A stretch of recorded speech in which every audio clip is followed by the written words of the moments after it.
that slump sometimes.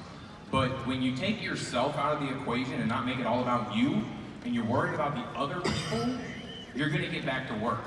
And when you're passionate about what you're doing, nothing's gonna stop you. You don't mind getting back into the trenches, because it's really not work. You're doing something passionate and you love. I mean, I wake up every morning and it's not going to work. I'm just doing what I love. Something I'm passionate, it just drives me.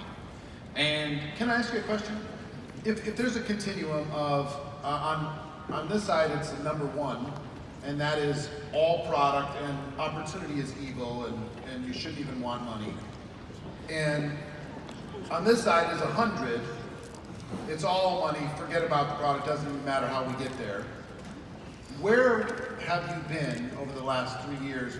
If this is 1 and this is 100, what number would you say you've been? I fluctuated back and forth Your culture. over my career. In Your the culture. Let's say in the last 3 years. Where do you think that number's been? You're more worried about the product, because the money's going to come when you're worried about the product. No, so I'm just saying, if you took your culture, you took your average person out there, are they totally on the product side, the customer side, or are they totally on the opportunity side? And where do you think they are? You're more on the customer side. More on the customer side. So, and they've been what, a 10, a 20, up to 100? I would say more of a 20. 20. And where would you, and you don't want to take it to 100. No. Where do you want to take it? You got to find that balance. Where do you want to take it to? Of about 40. 40.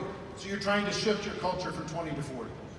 Okay. So the number one strategy that you're doing to shift your culture from 20 to 40 is you're leading by example and starting to talk a little bit more about opportunity. Because what I've seen in culture shift in this conversation is you have to make the opportunity not evil. Correct. Because when you're really product-based, sometimes people get offended when you talk about the financial opportunity connected with that product. Well, also you got to think is when you're talking about a product and you're talking to a stranger,